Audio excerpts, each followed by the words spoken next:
S&P 500. Le surachat atteint un niveau extrême. Cette inertie haussière, relancée la semaine dernière par les résultats de l'action Nvidia, cette inertie haussière est-elle à risque? Point complet sur les indices boursiers américains, européens, chinois, le Nikkei japonais, naturellement les temps forts fondamentaux de la semaine.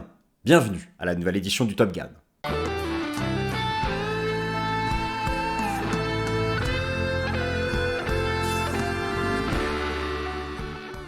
Alors chers amis, je suis ravi de vous retrouver. Nouveau setup. Ne faites pas attention à l'arrière de mon bureau car un écran vert va bientôt arriver et donc voilà, vous ne serez plus gêné par cet arrière de bureau encore un peu en déménagement. Mais écoutez chers amis, je suis ravi de vous retrouver. Nouvelle édition du Top Gun. Nous allons naturellement parler des indices boursiers, notamment le S&P 500 qui la semaine dernière avait commencé par 3 séances de correction avant, in extremis, d'être sauvé par les résultats de Nvidia. Nvidia qui a fait un nouveau record historique. Finalement, c'est le S&P Nvidia qui fait de nouveaux records. Car le S&P 499, lui, ne fait pas de nouveaux records, croyez-moi. Donc, nous avons là un phénomène d'inertie haussière qui interroge, avec des troupes qui ne suivent pas les généraux. C'est même finalement une seule action. Vous imaginez? Une seule action. Une seule action qui a permis de faire ce nouveau record historique. Les indices européens, eux, semblent surperformer. Le marché action chinois, bon rebond, des mesures de soutien ont été annoncées par le gouvernement chinois. Bref, nous allons traiter tous ces sujets. Donc voilà. Alors, encore une fois, un fond vert arrive. Dites-moi, n'hésitez pas à me dire dans les commentaires si vous préférez comme ça ce nouveau setup. Désormais, vous voyez, quand je vais partager mon écran, ça va être comme ça. Je serai enfin face à vous. Ça va être un peu plus sympathique. Je vais varier les fonds d'écran et puis on va surtout, de toute façon, ici, rester concentré avant tout sur le fond. Voilà. Mais voilà, vous n'aurez plus, comme avant, la vue sur mon écran ultra-wide. Parfois, j'y reviendrai, mais je voulais varier un peu les plaisirs, sachant que c'est avant tout le fond qui compte de la présentation. Mais voilà, pour votre confort, je souhaite varier aussi la forme. Alors, qu'allons-nous faire? Eh bien, chers amis, c'est parti. Donc, alors, le surachat, vous savez, j'ai beaucoup hésité sur quel titre donner à cette nouvelle vidéo. Ça fait une semaine, alors que j'ai toujours, rappelez-vous, avec mon décompte en VAC 5, toujours défendu la tendance haussière depuis l'automne dernier, et l'enclenchement de la VAC 5. Mais depuis une semaine, j'insiste sur les risques correctifs. Il s'avère que l'action Nvidia a sauvé le S&P 500, qui a fait un nouveau record historique. Encore une fois, sans Nvidia, le S&P 500 n'aurait pas fait de nouveau record historique. Alors, aurait-il corrigé? Pas pour autant, il serait resté en trading range, sous les 5066 points. Bon, alors que faut-il penser de tout ça? Je vais faire avec vous le tour d'horizon aussi de toutes les stars de la tech, car il n'y a pas qu'Nvidia. Il y a aussi Facebook qui est complètement perché. Amazon qui approche de son record historique. Mais Apple qui est sur support. Même Tesla, donc vous voyez, bon, on va voir. Alors, au final, vous savez, cette tendance haussière, elle reste drivée par... alors, bien sûr, il y a les Magnificent Seven, il y a une distorsion, très bien. Bon, il y a quand même en trame de fond cette perspective de voir la Réserve fédérale pivoter, même pourtant ça a été reporté dans le temps. Et il y a toujours ces bénéfices qui restent en hausse, ces bénéfices prospectifs, mais là aussi, c'est vraiment concentré sur une sélection de 10-15 valeurs. Si vous prenez les bénéfices des actions du Russell 2000, les 2000 plus importantes de capitalisation boursière, c'est en baisse. Donc, voilà. Donc on va reprendre tout ça. Alors, S&P 500, le surachat atteint un nouveau extrême. J'aurais pu aussi titrer l'inertie haussière est-elle en danger? Bon, enfin voilà, un peu ce qu'on veut. Alors, du coup, je vous montre le plan. Le bon vieux micro n'a pas disparu. Et le micro est toujours ici. Mais voilà. Donc, alors, nous allons regarder ensemble ce petit plan. Qu'est-ce que je vais vous proposer? À quelle sauce allons-nous être mangés? Alors, oui, d'abord, alors, je vais commencer par 3 risques pour une correction majeure du S&P 500. Alors, attention. Non, oui, parce que vous me connaissez, j'ai beaucoup défendu depuis plusieurs mois la tendance haussière. À la fois sur le plan technique, et je vais tout reprendre là dans cette vidéo. On va reprendre le S&P 500 en détail, les hypothèses, le technique, les extensions, où est-ce qu'on en est? 5100 points, est-ce que c'était un objectif de court terme? On va tout reprendre. J'ai toujours défendu cette tendance haussière, et je mets en avant depuis une semaine des risques correctifs, qui sont liés à un surachat technique, sur des horizontaux de moyen terme. notamment l'horizontal hebdomadaire. Mais il s'avère que, là, pour commencer cette vidéo, j'ai envie, une fois n'est pas coutume, d'insister sur ce qui pourrait faire trébucher. Moi, je ne suis pas un permabère, heureusement. Bon, les permabères ont quelques difficultés actuellement. Mais il existe. Et j'ai voulu donc quand même rappeler, remettre en avant en introduction ces risques. Donc, 3 risques. Les temps forts fondamentaux de la semaine, je vais vous les présenter. S&P 500, un surachat extrême. Alors, on va voir dans les Magnificent Seven lesquels sont vraiment en surachat extrême. Elles ne le sont pas toutes. Indice européen, analyse technique d'une surperformance. Indice chinois, nous pouvons nous applaudir puisque je pense qu'on a topé le point bas, avec en plus de nouvelles mesures de soutien du gouvernement chinois. Alors c'est parti, on commence directement. J'espère que ce nouveau setup vous plaira. Et encore une fois, s'il vous plaît, soyez indulgents pour le fond. C'est un fond de bureau en plein déménagement, mais c'est provisoire puisqu'un fond vert arrive et bientôt, voilà, vous ne verrez plus tous ces cartons, toutes ces caisses qui sont derrière moi. Alors, 3 risques fondamentaux pour une correction majeure de l'indice S&P 500. Point d'interrogation naturellement, car pour l'instant, nous avons une inertie haussière. Alors, ces risques. Alors, tout d'abord, vous avez eu la semaine dernière le nouveau record historique de l'indice S&P 500, voilà, c'est un fait, un nouveau record historique de l'indice S&P 500, voilà, qui a été permis, vous voyez, ici, il y avait la possibilité que le marché fasse un double top. Cette bougie, c'est l'action Nvidia.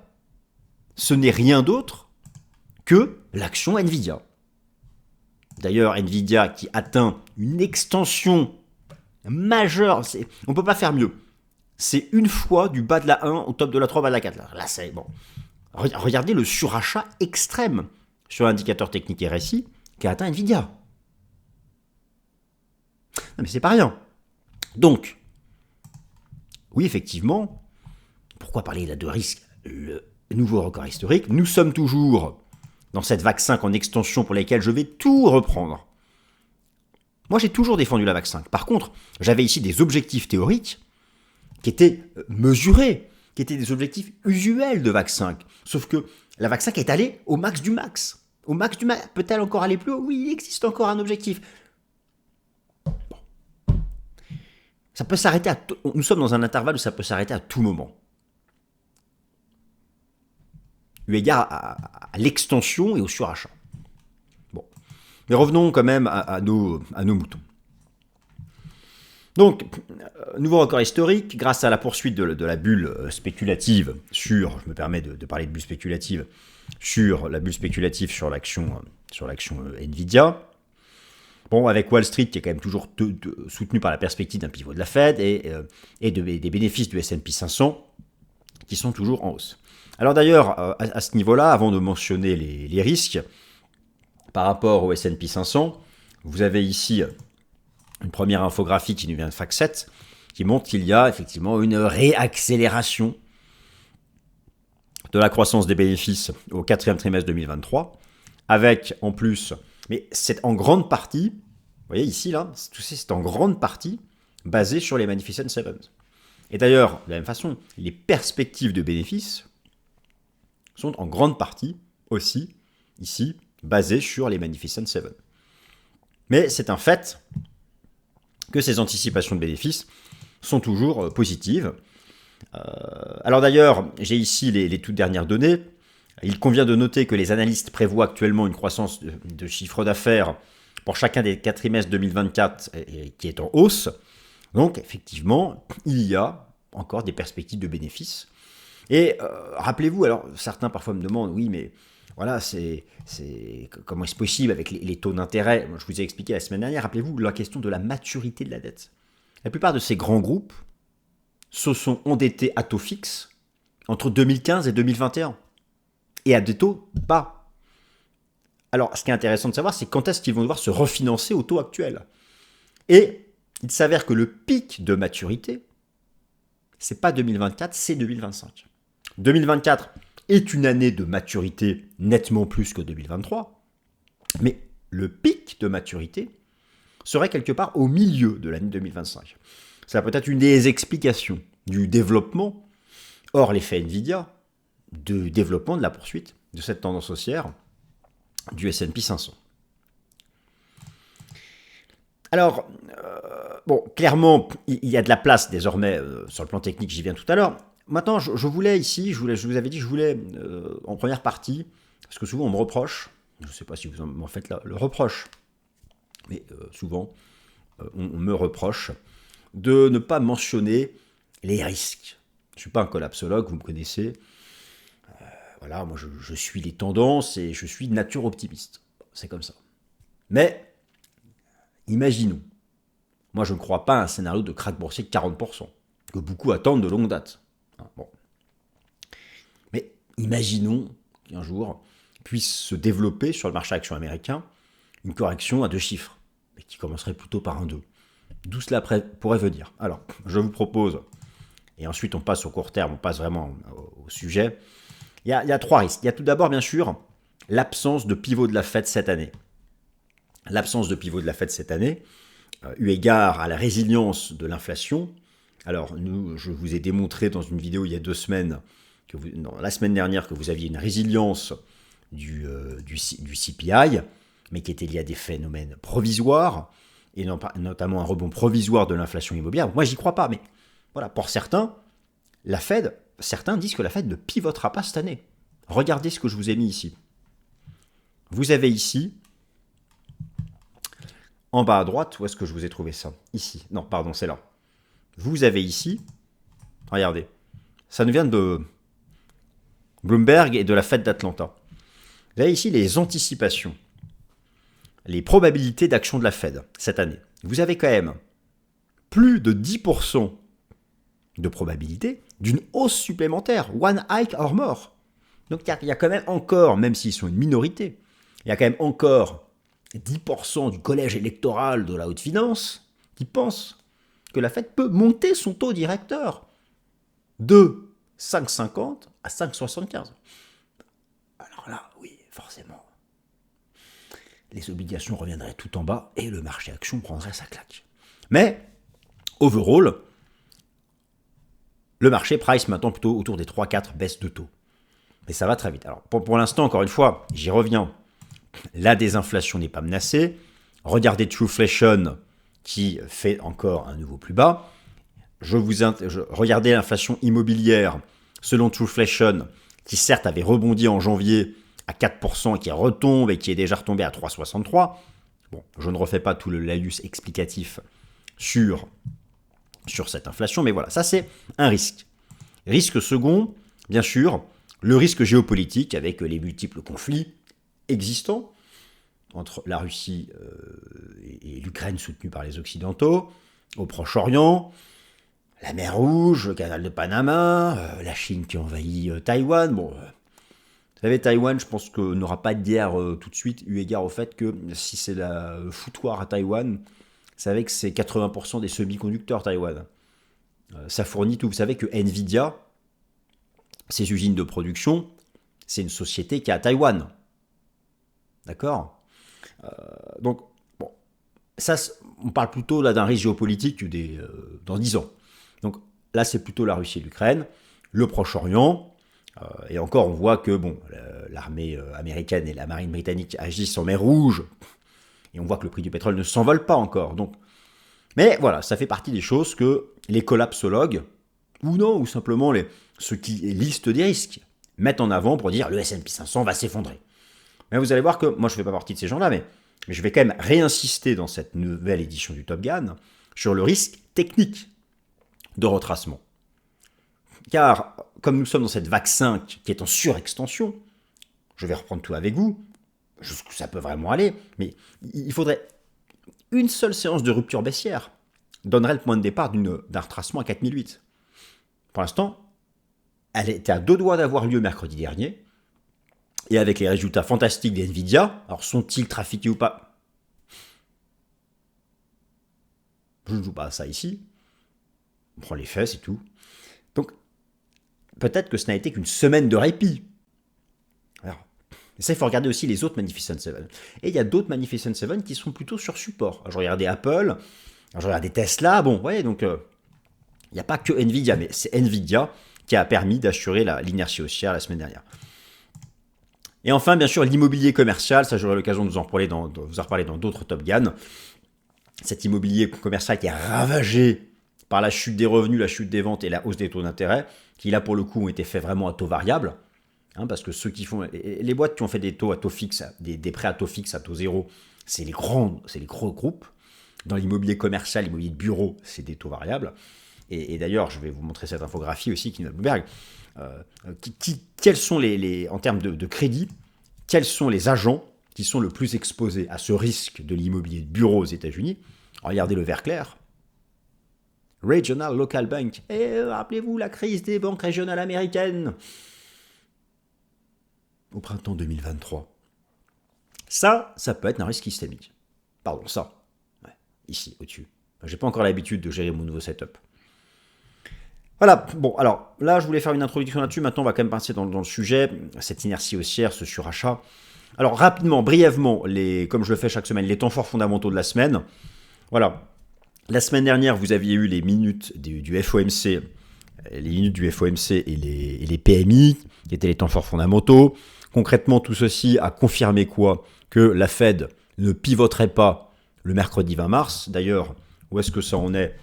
Tout ce tatouant autour de la Fed. En termes de probabilité implicite, maintenant le marché hésite entre un pivot le 12 juin ou un pivot le 31 juillet. Donc vous voyez que ça a été assez largement reporté dans le temps. Donc les temps forts fondamentaux de cette semaine sont la mise à jour de l'inflation PCE aux États-Unis. Je vous rappelle que l'inflation PCE, c'est l'indice d'inflation favori de la Réserve fédérale des États-Unis. Vous avez au-dessus de ma tête là, ça sort de mon petit truc, l'inflation PCE qui est en chute libre. Elle est actuellement à 2,9 en version sous-jacente à 2,6. Donc vous voyez que d'un point de vue du PCE, il n'y a pas d'inquiétude à la différence du CPI. Et donc ce chiffre est mis à jour cette semaine, jeudi, ce sera très important. Je vous rappelle qu'au final, beaucoup se posent la question, cette inertie haussière tant qu'il y a des perspectives de bénéfices, le marché action il continuera à dérouler cette inertie haussière et les retracements seront achetés. Et rappelez-vous, le juge de paix macroéconomique, le juge de paix pour les projections en matière de bénéfices, c'est le marché du travail américain. Et donc, tant qu'il n'y a pas de dégradation du marché du travail américain, eh bien, alors à la fois ça éloigne le pivot de la Fed, mais ça entretient la perspective de bénéfices. Alors maintenant, on va tout reprendre sur les S&P 500, une inertie haussière à risque, S&P 500, Nasdaq Composite, Microsoft, Nvidia, Amazon, Apple, Facebook, c'est parti. Alors, donc, ce bon vieux SP 500, je vous rappelle qu'il y a deux hypothèses.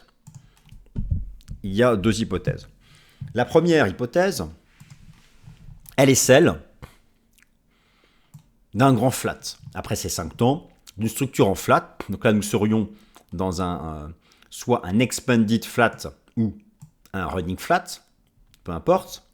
Cette structure qui fait partie donc des formes en flat assez usuelles.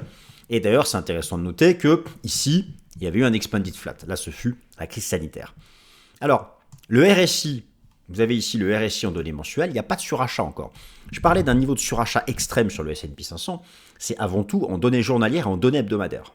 C'est vrai qu'en données mensuelles, il n'y en a pas. Alors que tous les anciens bull markets se sont arrêtés lorsque vous aviez au minimum un RSI en données mensuelles en surachat. Là, c'est vrai que ce n'est pas le cas sur le S&P 500. J'attire votre attention sur le fait que si on a une structure comme ça en running flat, eh bien, en atteignant 5100 points, le S&P 500 a atteint 1,23,6 d'extension de la A. Donc, 5100 peut être une cible. Maintenant, l'autre hypothèse, souvenez-vous, c'est que nous ne soyons pas dans un running flat, mais dans un nouveau grand bull market, dont on aurait fait la vague 1, donc dont la vague 1 c'est en construction, elle-même sous-décomposée en 5 temps, et c'est cette 5e vague dont je parle depuis l'automne dernier, qui m'a permis d'être haussier. C'est cette 5e vague sur laquelle, depuis une semaine, j'insiste sur le risque de sa fin. Pourquoi ? Parce que toutes les cibles théoriques d'extension, qu'il s'agisse d'une proportion de la 3 au bas de la 4, d'un report du bas de la 1 au top de la 3 au bas de la 4, toutes les cibles d'extension étaient quelque part entre les 4008 et les 5000. Et le marché est allé au-delà, mais il reste encore une cible possible, qui serait de reporter l'amplitude, regardez le graphique, du bas de la 1 au top de la 3, au bas de la 4, et en reportant 1 pour 1. Donc au plus haut du plus haut, dans un marché qui resterait complètement euphorique. Moi, j'y crois pas. Hein. Je pense qu'on aura une correction avant. Ça pourrait aller chercher 5260.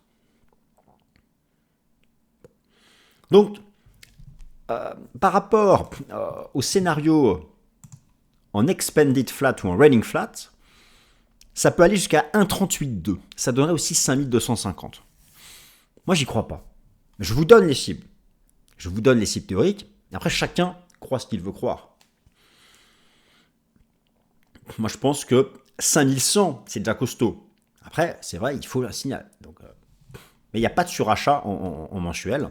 Par contre, en hebdomadaire, voilà. Hein, vous voyez que toutes les fins de bull market, par exemple, avant la chute de la crise sanitaire en 2020, belle divergence haussière sur le RSI. Là, c'est le RSI. Avant la chute, même avant le déclenchement de la guerre en Ukraine, belle divergence baissière sur le RSI. Là. Il y avait aussi une belle div en août dernier. Il y a eu un retracement. Là, alors on est complètement suracheté, il n'y a pas de div. Par contre, en journalier, il y a des div de partout. Alors la vraie question, en journalier, c'est ça. Vous avez eu ici la bougie japonaise qui a été liée à Nvidia. Je vais revenir dans un instant. Pour moi, Nvidia atteint là. Pour moi, Nvidia, c'est une bulle spéculative. Dites-moi dans les commentaires ce que vous en pensez. Oui, ça fait beaucoup de pognon. Oui, il y a du free cash flow. Oui, c'est une grosse partie des bénéfices du S&P 500. Oui, les objectifs en termes de bénéfices ont été relevés.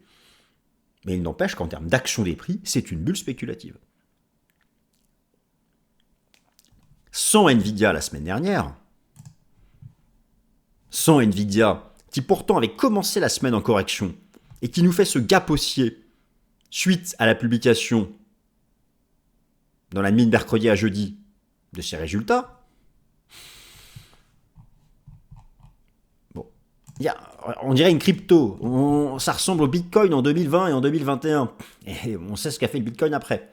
Je ne dis pas qu'Nvidia va faire pareil. Ce n'est pas comparable. Bitcoin, c'est une monnaie numérique, c'est un code informatique. Nvidia, c'est 80% des cartes graphiques, des cartes informatiques du monde. Donc c'est voilà. Nvidia disparaît, l'économie mondiale est morte. Bitcoin disparaît, bon, on peut en douter. Mais en termes d'action des prix, il y a un vrai parallèle. Regardez le surachat massif, c'est le RSI en bas. Regardez le surachat massif qu'a atteint Nvidia. L'objectif de cours maximal pour une VAC 5, c'est reporter le bas de la 1 au top de la 3 au bas de la 4 et en reportant une fois le bas de la 1 au top de la 3 au bas de la 4. Ça a été atteint la semaine dernière. Vous savez, à partir du moment, pour l'instant on n'a pas le signal, mais à partir du moment où vous aurez un signal de correction, qu'est-ce qui va se passer? Lorsque le marché aura fini ses 5 temps de hausse, il proposera soit une correction en zigzag, comme ça, soit il proposera une correction en flat. Flat régulier, expanded flat, running flat. Ce sera l'un ou l'autre. Donc, le jour où le signal sera donné sur le S&P 500, on pourra avoir ce type de truc. Ou un flat. Par exemple, j'attends le signal. Moi, je dis, on n'est pas loin de l'avoir eu égard au surachat. Donc, je fais un peu rebelote par rapport à la vidéo de la semaine dernière. J'insiste sur cette surextension à la hausse, que je ne nie pas, mais pas de hier. Mais le fait de l'avoir développé davantage la semaine dernière, en ne reposant cette fois-ci que sur un seul titre, et même pas les Magnificent Seven, même pas les 4 fantastiques, c'est un risque. Vous n'êtes pas forcément d'accord avec moi. Donc, regardez le Russell 2000. Il ne faut rien, le Russell 2000. D'ailleurs, il y a de moins en moins d'actions du S&P 500 qui se trouvent au-dessus de leur moyenne mobile à 50 jours. Et ça, c'est un vrai indicateur divergent.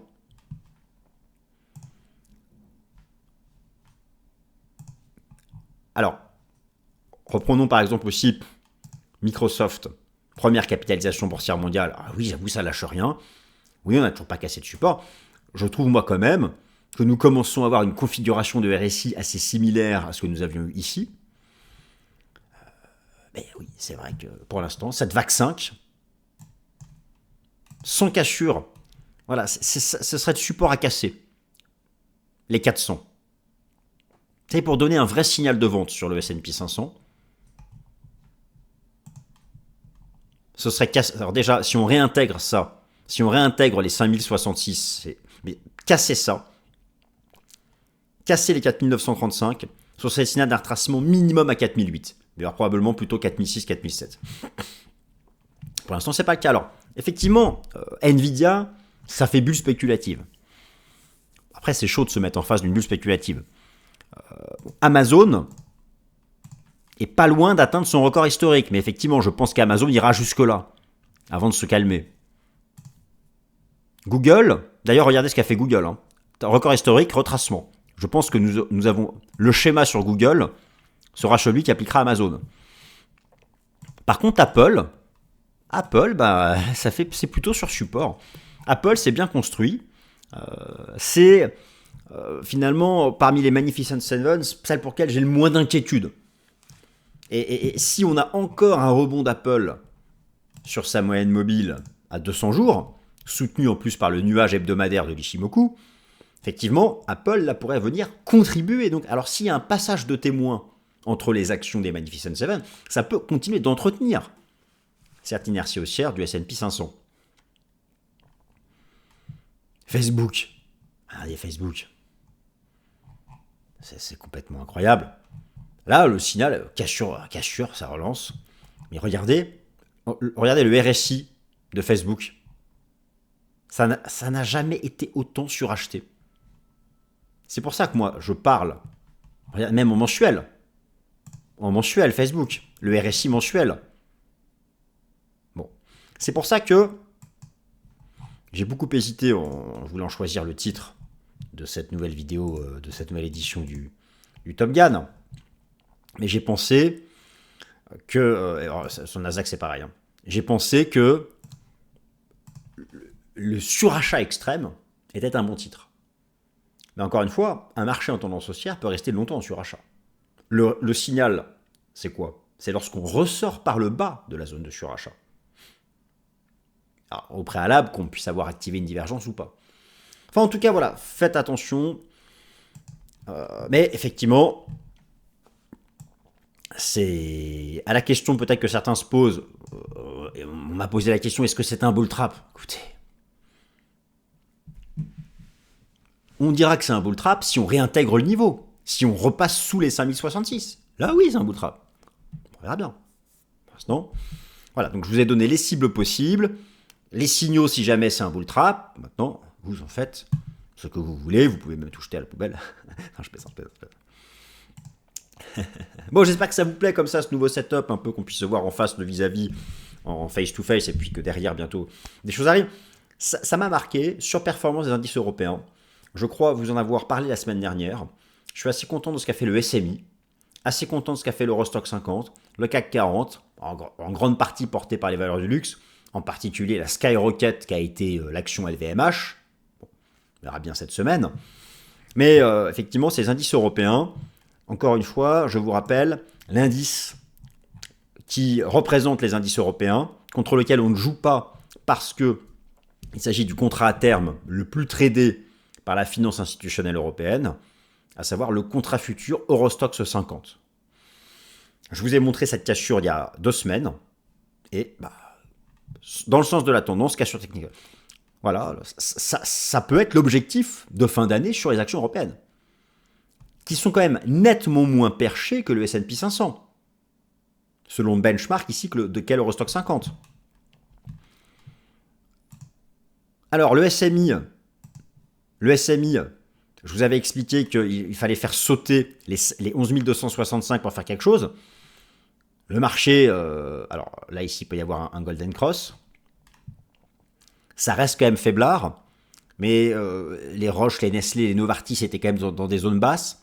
Souvenez-vous, j'ai fait une vidéo spéciale Fast and Forex sur mon scénario baissier modéré à court terme sur le franc. Et effectivement, il y a eu modestement un rebond du taux euro-CHF. Ça fait partie des éléments qui lui permettent enfin de sortir de sa léthargie. C'est pas non plus la folie furieuse.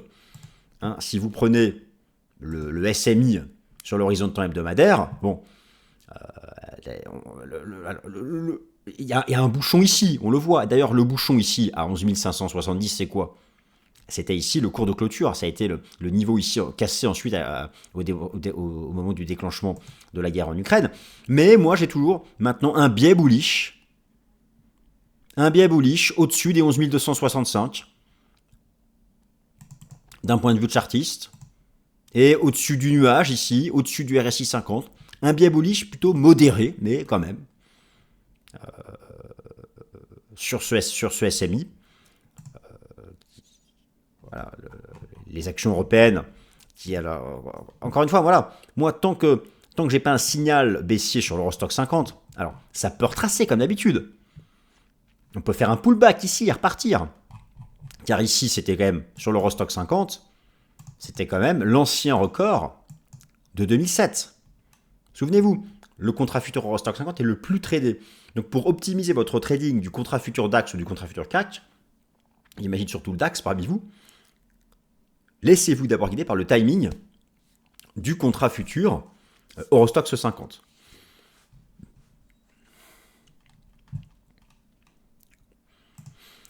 La Chine, le Japon, alors l'Asie, la Chine, le Japon, et on va terminer là-dessus. Alors moi, le Nikkei, je dis prenez au bénéfice.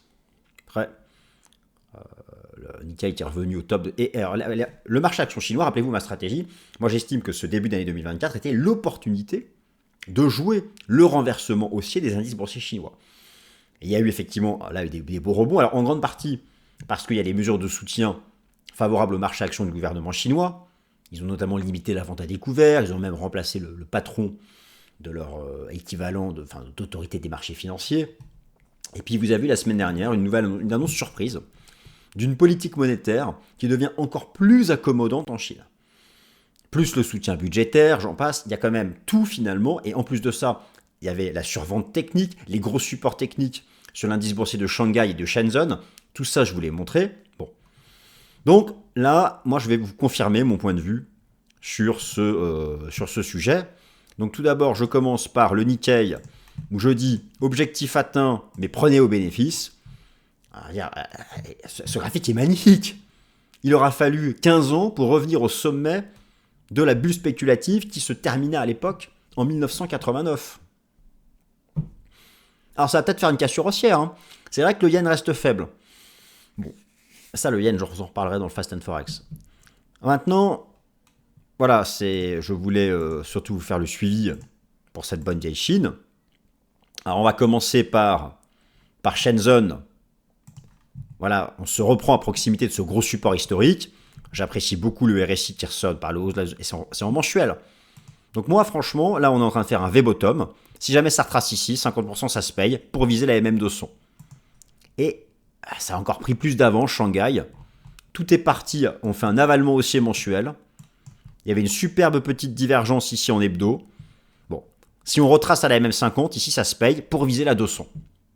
Donc ça, de ce point de vue-là, sur le marché action chinois, je pense que c'est une stratégie de moyen terme pour l'ensemble de cette année. Voilà, chers amis, écoutez, j'espère que ça vous a plu. J'espère que ce nouveau setup du Top Gun vous a plu. Encore une fois, derrière, ce sera bientôt un fond vert, donc vous ne verrez plus le fond de ce bureau.